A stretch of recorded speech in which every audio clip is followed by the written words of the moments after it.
Eu vou deixar essa lâmina aqui, né, da academia, exatamente para quem está chegando agora, lembrar que se estiverem interessados em participar da MBA da iProcesso, em parceria com a Unirip aqui de São José do Rio Preto, para aqueles que não estão aqui nas redondezas de São José do Rio Preto, entra lá no site da Unirip, vocês vão ter um MBA voltado à gestão corporativa de pessoas, processo e tecnologia, numa parceria com a iProcesso. Agora, isso parece propaganda, né? Em oferecimento, né? iProcesso Academy. A gente podia pensar numa... Né, Rodolfo? A gente poderia pensar numa coisa assim, né? Em oferecimento da iProcesso Academy. Mas, Paula, 5 dicas estão demais, já estão na tela aí para todo mundo. E, pessoal, a Rose também está prestigiando a gente. Obrigado, Rose. Deixem as suas perguntas agora e principalmente nesse insight final com as 5 dicas. Nós já estamos indo aí para os 10 minutos finais. Vamos lá e vamos interagir um pouquinho. Paulo, eu vou ler cada um deles e aí a gente faz os comentários, tá? Então, a primeira dica é: entenda definitivamente que o direito é sempre do empregado. E aí tem aí uma dica aí voltada à carteira de trabalho, que eu queria que você explicasse no contexto. Isso é interessante, né? Carteira de trabalho muitas vezes é um documento que a gente perde, a gente deixa na mão das pessoas, a gente esquece onde está, e ela é de muita importância, de máxima importância, inclusive, eu diria. Porque, assim, essa questão de direito é sempre do empregado. Digamos que cheguei na hora de me aposentar e a empresa onde eu trabalhei, seja 1 mês, 2 meses, 2 anos, 10 anos, ela nunca contribuiu para o INSS. E aí? Você vai entrar judicialmente para provar que você trabalhou lá? Não. Se você tiver a sua carteira de trabalho com as anotações, você tem direito. Depois, o INSS faz lá uma denúncia para a Receita Federal e o seu empregador que se entenda com a Receita Federal, mas você, o empregado, por ter a carteira de trabalho, tem esse direito garantido. Paula, mas eu perdi a minha carteira de trabalho. 2 coisas que você pode fazer para recuperar. Caixa Econômica Federal vai lá e tira um extrato analítico de conta vinculada ao FGTS. Por quê? Porque normalmente, quando eu sou empregada, junto com a minha contribuição do INSS, vai o meu depósito do FGTS. Normalmente, tá? Então, a Caixa tem essa relação prontinha de todas as empresas, o dia que você entrou e o dia que você saiu. Paula, Caixa Econômica Federal não tem o meu extrato. Ótimo. Ministério do Trabalho, pega a RAIS. A RAIS funciona do mesmo jeitinho, tá? Tem esses 2 jeitos de recuperar a carteira. E o Felício está dizendo que hoje tem a carteira digital, né?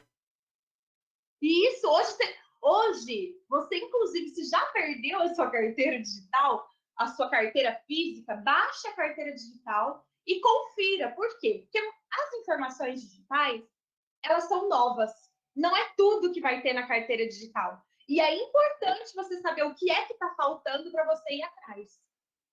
Bom, eu ia resumir essa daí assim, qualquer dúvida, procura a Paula.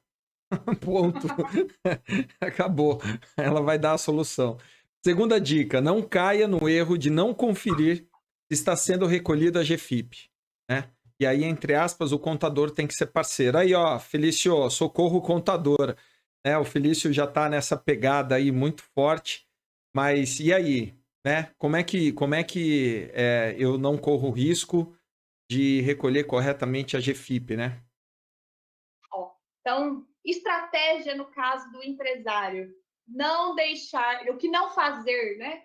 Não deixar na mão do contador. É a sua vida, é a sua empresa, não confie a outro. O meu trabalho, eu digo quase todos os dias, ele só existe graças aos contadores, porque eles fazem muita coisa que não deveriam fazer, tá? E ele só é tão difícil por conta dos contadores. Nós temos aí um movimento que o Felício, inclusive, está liderando, arrebentando, não, a contabilidade não é X mais Y, não é conta, não é boleto no final do mês. A contabilidade é ser parceiro do seu negócio, fazer análise. Mas nós viemos de uma leva de contadores que nunca nem fizeram a informação da empresa da pessoa e chega na hora de aposentar, mas eu tinha empresa, meu contador não recolheu? Não deixe na mão de qualquer um, confia. Muito louco isso. Muito bom. Cara, não tem nem palavras para falar uma situação dessa, porque aí é cultura realmente do fazedor e daquele cara assim, né? Sem nenhuma visão, né? Aí a cultura como a estratégia mesmo. Aí o Peter Drucker tá certo.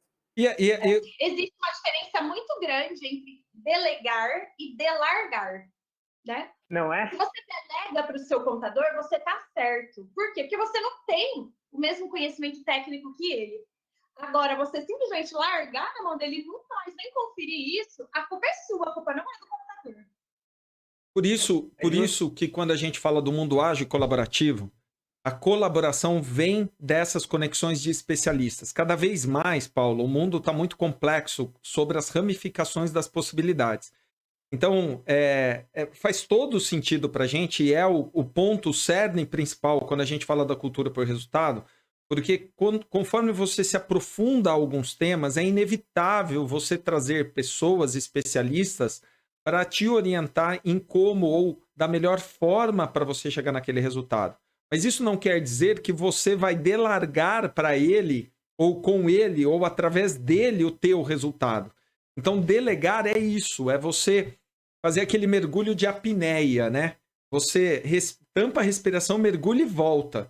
E a hora que você chegou naquele ponto final, você passa o bastão para quem é o especialista que vai navegar aí no mar profundo, com todo o conhecimento que tem. Mas você tem que voltar, você tem que saber o que está acontecendo. Porque isso que você falou é muito arriscado. E tem os dois lados. Porque tem, de fato, muito trabalho de profissionais e especialistas que são exatamente executores, eles não são estrategistas, né? Até porque, às vezes, briga por preço, não tem tempo, não tem mão de obra especializada, não é o propósito dele, o foco. Então, nivela-se por baixo. E aí é um risco enorme em cima disso. Deixa eu ver, tem o Felício falando assim, ó, todos os relatórios da GFIP são salvos digitalmente e são disponibilizados a todos os clientes. Isso ele está falando no caso da Felício Contabilidade, né?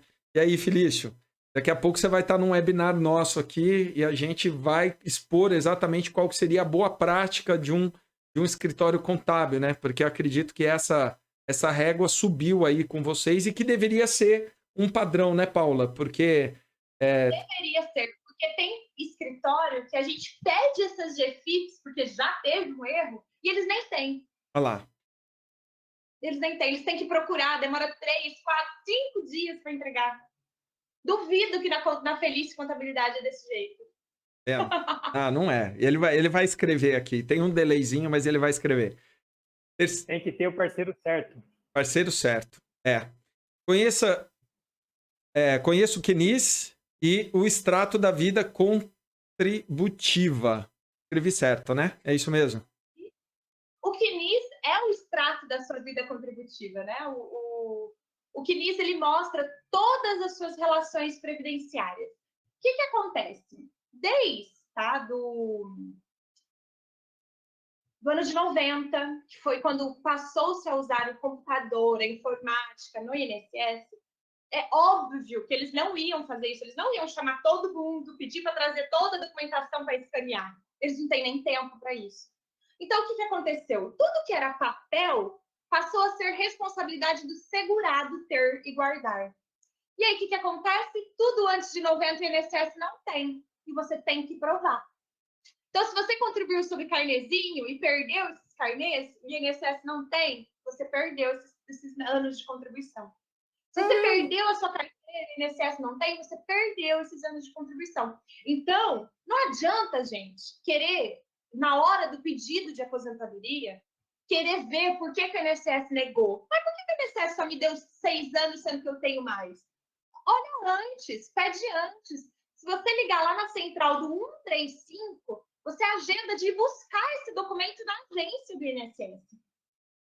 Olha. Eu não sei mexer com o computador, eu não quero tirar pela internet. Vai lá buscar. Tenha noção do que está acontecendo com você. Não deixa ao léu, né? A gente chama, não deixa ao acaso. É você no comando, é o que a gente fala sempre, né, Ana Cara? É você no comando, não vai ter ninguém que vai cuidar de você. Se tiver que ter frio na barriga, começa logo antes que dê tempo para você resolver. Isso é mais vale um fim terrível do que um terror sem fim. Mais vale um final terrível do que um terror sem fim, é o que a gente fala. Vamos lá, quarta dica, entenda o PPP, né, que é o reconhecimento pelo INSS, né? Esse ponto do PPP aí foi o que você falou durante a exposição. O que é o PPP, gente? Ele é um perfil profissiográfico previdenciário. Ele tem um nome feio. Mas ele nada mais é... Peraí, gente. Temos uma participação. Paula, é tão legal ver você brava. Muito bom. Eu sou de pincher, gente. Eu tenho que ser brava. Muito bom. Muito bom. Você fala de um assunto tão complexo, tão doce, e aí você põe no mudo. Eu não tenho que ouvir você dando bronca, não tem problema. Ai, vamos lá. Pode abrir, amor. O que é o PPP? Esse perfil profissiográfico previdenciário, ele descreve a sua função na empresa XYZ. Acontece quase todo mundo, tá, que trabalha na área da saúde, na área da metalurgia, de indústria, na área de posto de gasolina. Todo mundo acha que vai aposentar com 25 anos de contribuição. Esse é outro mito gigante do INSS. Não é assim que funciona. Para você ter direito à insalubridade do INSS, não é tão fácil assim. Quando o empregado, ele recebe no olerite dele lá, né, o adicional de insalubridade, adicional especial. Só que, para ele ter direito previdenciariamente, além daquele adicional que o empregador está pagando, ele teria que pagar uma alíquota de 6, 9 ou 12%. Fala para mim, gente, qual é o empregador que pagaria tudo isso? Que paga tudo isso hoje? Ninguém. Quem é que sabe disso, né? A gente se afunda, a gente não tem como sair do buraco dos impostos mais, entendeu? É óbvio que se o seu empregado exerce uma função de periculosidade, pague para ele, porque depois do processo trabalhista é muito mais caro, né? Mas assim, se o seu empregado não tem direito, forneça esse documento anualmente. A lei pede que seja anualmente. Por quê? Se anualmente eu vou lá e eu entrego o PPP do Rodolfo, o Rodolfo assina, esse PPP só se faz uma cópia, ou seja, ele não pode pedir outra cópia depois. Então, ele assina, ou seja, ele concorda.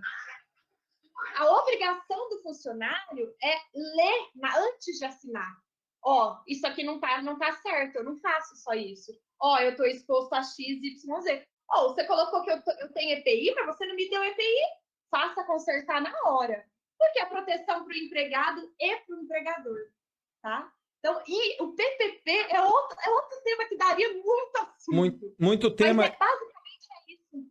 E tem uma pergunta do Adilson, mas antes, não necessariamente o que eu vou colocar aqui é um problema, uma pergunta, etc., mas vocês podem comentar. Nos dias atuais, ainda mais com uma redução de funcionários ou de pessoas dentro das empresas, estando dentro das empresas ou até mesmo desligando essas pessoas, existe muito acúmulo de função, muita mudança de função. Então, isso que você está dizendo é muito importante para que quem cuida desse tema preste atenção sobre isso.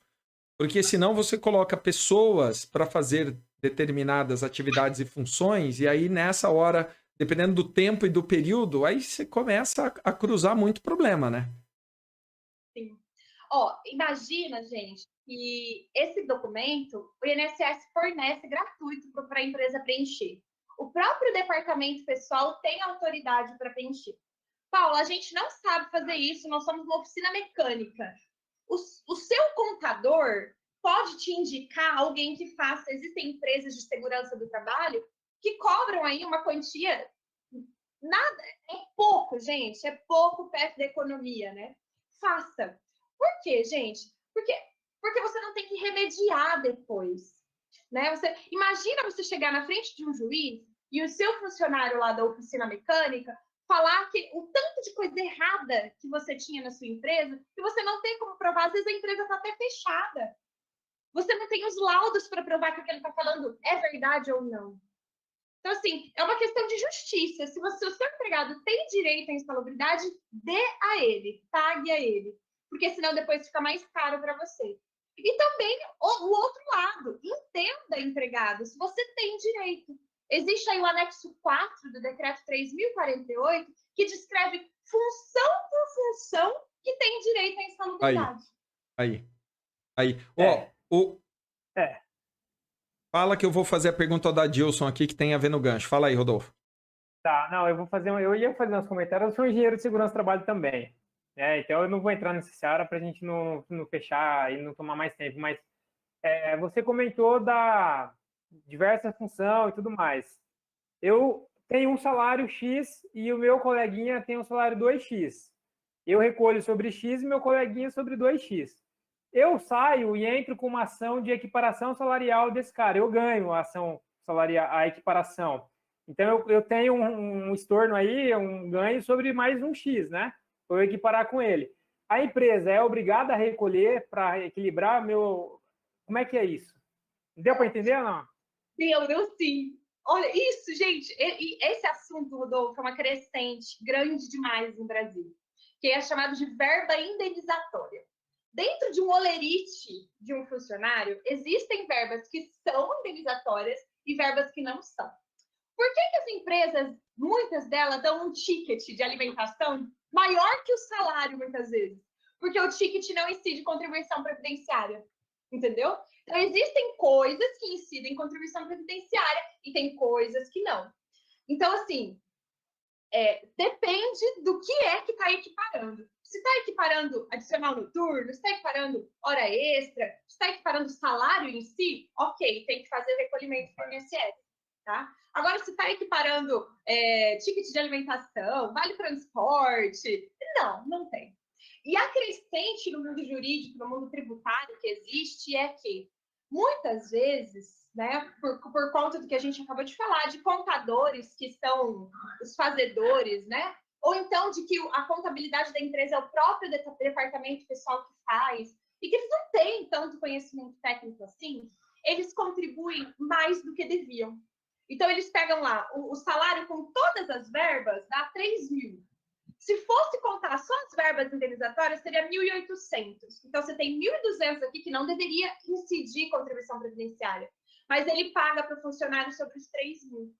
O INSS, gente, não recebe a contribuição do que não é verba tributária. Isso está no limbo. Está no limbo da Receita Federal. Existem milhões e milhões de reais que as empresas não só podem, como devem buscar. O Felício vai saber falar disso melhor do que eu. Devem buscar receber esse dinheiro, porque esse dinheiro é delas, é do empregador. Olha, lindo. É gestão de risco, né? Gestão de risco e inteligência do negócio, não tem jeito. O Adilson, ele fez um comentário, mas eu vou transformar isso numa pergunta, porque ele coloca assim: e se a empresa não existe mais, ainda mais nos dias de hoje, com as pandemias, muitas empresas deixam de pagar e no futuro, quem é que vai pagar a conta? Então, ele está se referindo ao salário ou ao PPP? Então, eu acho que é ao PPP pelo timing da pergunta aqui, tá? Então, vamos lá.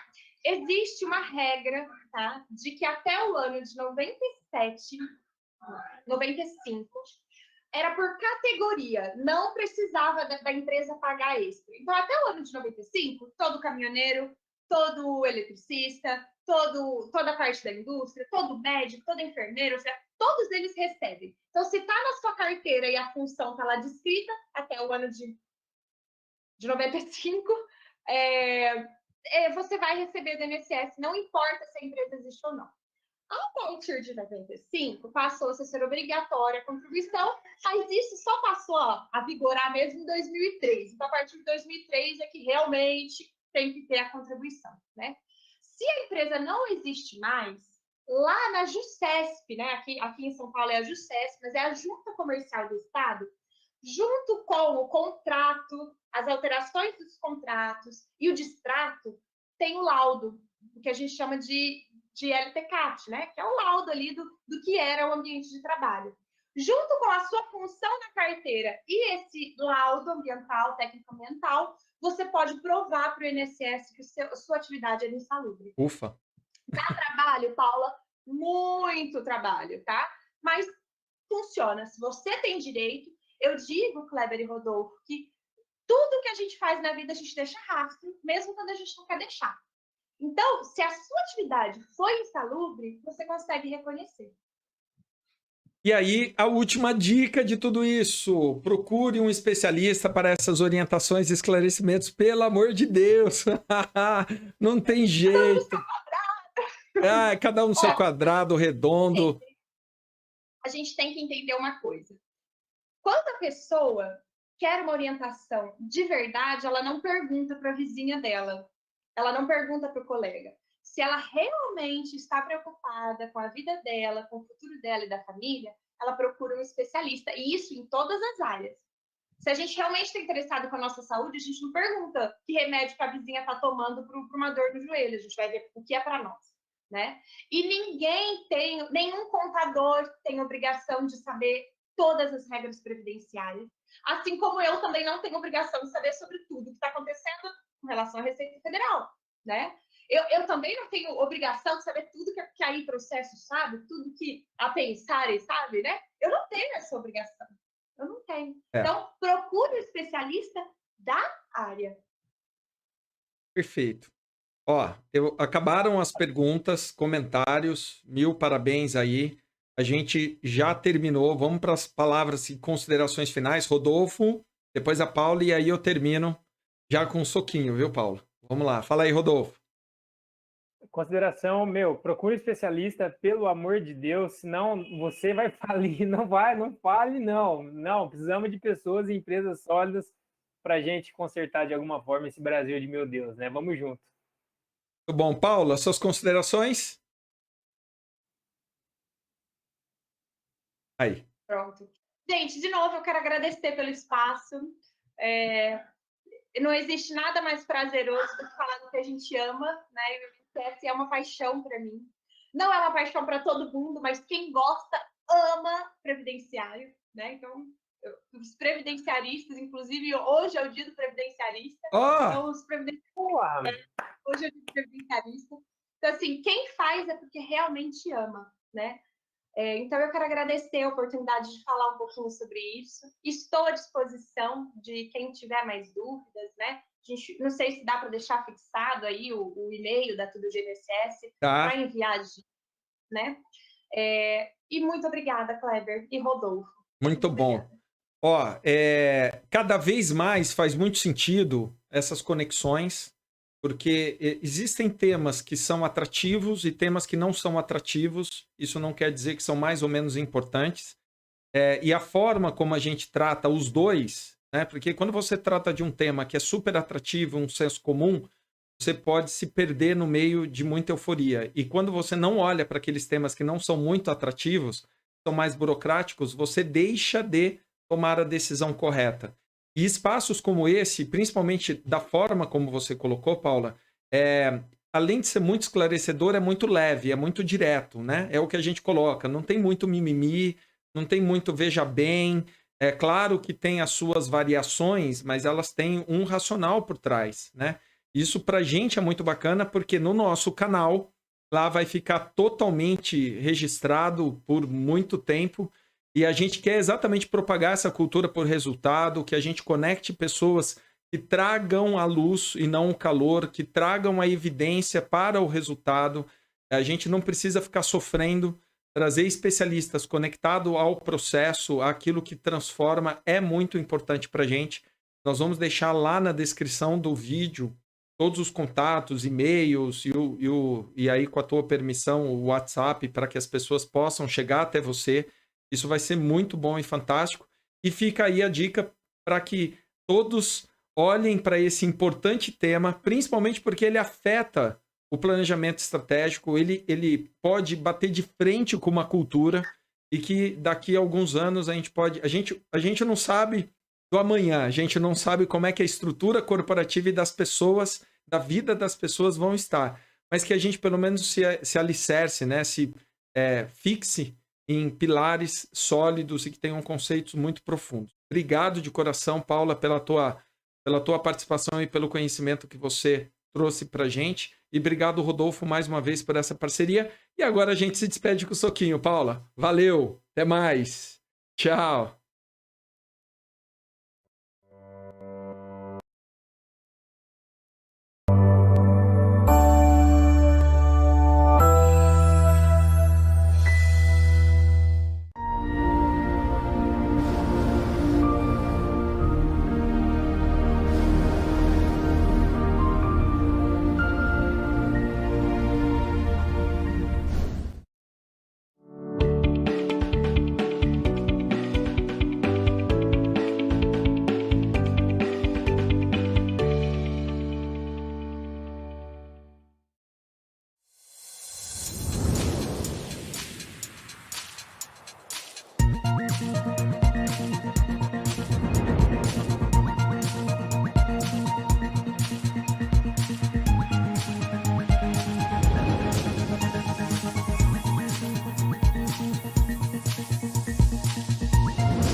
Sitting all night long, I can't get the signs you're sending on. Just a glance within up to make a breach on my armor. Would you be open enough? Would you let me push you to something different? Would I be enough to give you the rush I know that you've been missing? I'll take my chances even with the odds against me. I know that I am shaking and that you can see right through me. The drinks will give me alright, I will go in the night, baby, if you give me a chance. For one last dance, bum, bum, bum, bum, bum, bum. I am standing still, no sudden move. Suddenly I feel like my body's being pushed towards you. Thumbs head down, I think I'll pass out. I got my head in the clouds. I'll take my chances even with the odds against me. I know that I am shaking and that you can see right through me. The drinks will give me alright, I will go in the night, baby, if you give me a chance. Or one last dance, bum, bum, bum, bum, bum, bum, bum. My bloody vessel's about to explode. My liquid courage is running low. Deja vu, we've been here before, but baby, I want more. I take my chances, the odds against me. Baby, if you just give me the chance, the drinks will give me alright, I will go in the night, baby, if you give me a chance. Or one last dance, bum, bum, bum, bum, bum. Oh, one last dance. Here we go now.